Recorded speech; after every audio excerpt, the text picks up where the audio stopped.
അമേരിക്കയിലെ വെള്ളപ്പൊക്കത്തിന് പിന്നാലെ ഇസ്രായേലിലെയും അവസ്ഥ കുറച്ച് പ്രശ്നത്തിലാണെന്ന് തന്നെ പറയാം. പക്ഷേ ഇസ്രായേലിനെ വിഴുങ്ങുന്നത് തീയാണെന്ന് മാത്രം. ഇസ്രായേലിലെ ജെറുസലേമിലുണ്ടായ വൻ തീപിടുത്തത്തിൽ ആയിരക്കണക്കിന് ഏക്കർ വനമാണ് കത്തിനശിച്ചത്.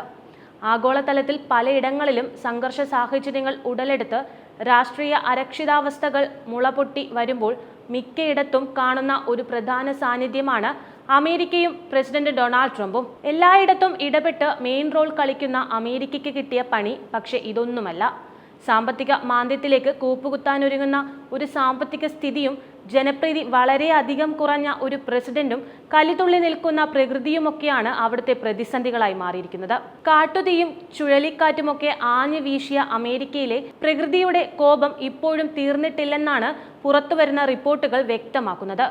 നേരത്തെ ഉണ്ടായതിലും വിനാശകരമായ ഒരു ചുഴലിക്കാറ്റിന്റെ സീസൺ അടുത്തു തന്നെ വരുന്നുണ്ടെന്ന ആശങ്കയിലാണ് ഇപ്പോൾ രാജ്യത്തിന്റെ കാലാവസ്ഥാ പ്രവചന ഏജൻസിയുള്ളത്.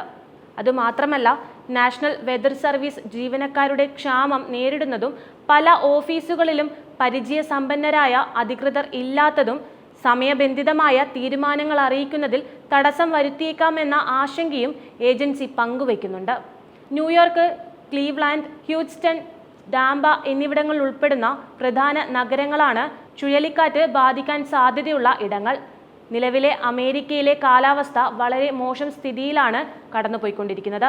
കൂടാതെ മഴ, താപനില, കാറ്റിന്റെ വേഗത എന്നിവയിലെ ദൈനംദിന ഏറ്റക്കുറച്ചിലുകൾ ഉൾപ്പെടെയുള്ള കാലാവസ്ഥാ വ്യതിയാനങ്ങളെ അടിസ്ഥാനമാക്കി ടൈഡ് ആൻഡ് വെതർ പ്രവചന കമ്പനി നടത്തിയ വിശകലനത്തിൽ തലകീഴായ കാലാവസ്ഥ രേഖപ്പെടുത്തുന്നത് അമേരിക്കയിലെ ഏറ്റവും ജനസംഖ്യയുള്ള 50 നഗരങ്ങളിലാണ്.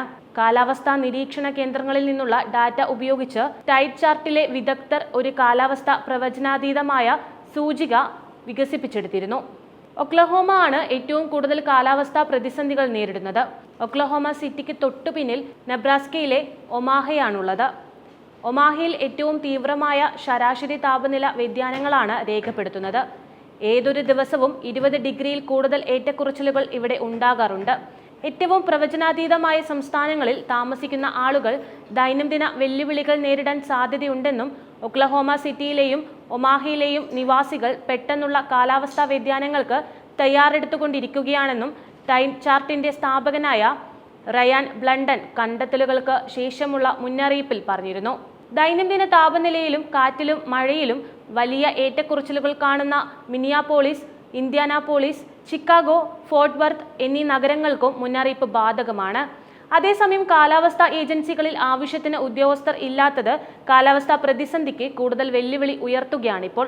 കഠിനമായ കാലാവസ്ഥാ പ്രത്യാഘാതങ്ങളിൽ നിന്ന് ജീവനും സ്വത്തിനും സംരക്ഷണം നൽകുന്നതിന് ഉത്തരവാദിത്തമുള്ള നാഷണൽ വെതർ സർവീസ് ഓഫീസുകളിൽ 30 എണ്ണത്തിലെങ്കിലും കാലാവസ്ഥാ നിരീക്ഷകൻ ഇൻചാർജ് തസ്തികയിൽ പരിചയസമ്പന്നനായ ഉദ്യോഗസ്ഥനില്ല.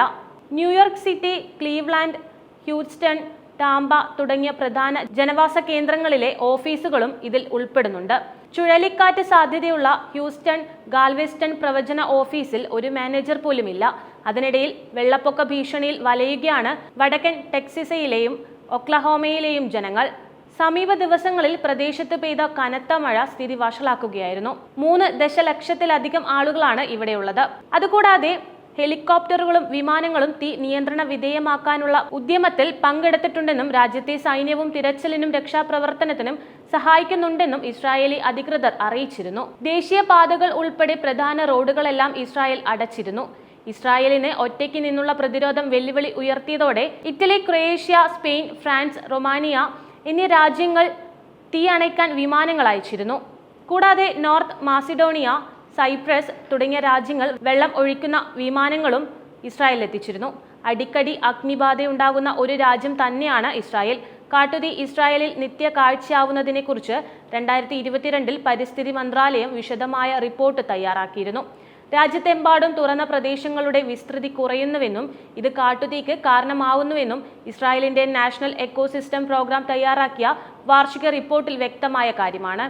ഭൂവിനിയോഗം, പ്രകാശ മലിനീകരണം, കാലാവസ്ഥാ വ്യതിയാനം പോലെയുള്ള ഘടകങ്ങളാണിതിന് പിന്നിലുള്ളത് എന്നാണ് റിപ്പോർട്ടുകളിൽ പറയുന്നത്.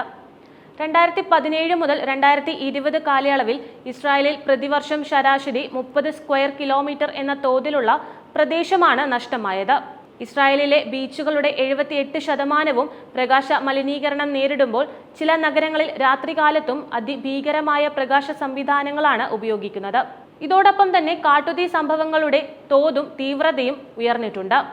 2015 മുതൽ 2021 വരെയുള്ള കാലയളവിൽ രാജ്യത്തിന്റെ മെഡിറ്ററേനിയൻ മേഖലയിലുള്ള വനപ്രദേശങ്ങളുടെ 500 സ്ക്വയർ കിലോമീറ്റർ വരുന്ന പ്രദേശങ്ങൾ ഒരു തവണയെങ്കിലും കാട്ടുതീക്ക് വിധേയമായെന്നും റിപ്പോർട്ടിൽ സൂചിപ്പിക്കുന്നുണ്ട്.